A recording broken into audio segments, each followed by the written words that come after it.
Guys നിങ്ങളിപ്പോൾ കണ്ടുകൊണ്ടിരിക്കുന്നത് കാളമ്മയും കാളക്കുട്ടിയാണ് കേട്ടോ. ഇപ്പോൾ കുറച്ച് ദിവസം മുന്നേ ഉണ്ടായതൊന്നും എനിക്ക് തോന്നുന്നു. അത്രയ്ക്കും ചെറുതാണ്, കുറച്ചും കൂടി വലുതാണ്, ചെറുതാണ്. അല്ല എന്തൊരു ക്യൂട്ടാണ് ആ മുഖത്ത്.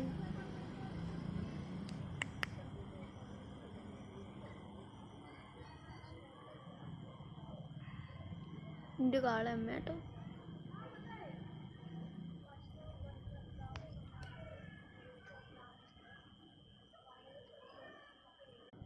എന്തൊരു ക്യൂട്ടാണ് ആ മുഖത്ത്.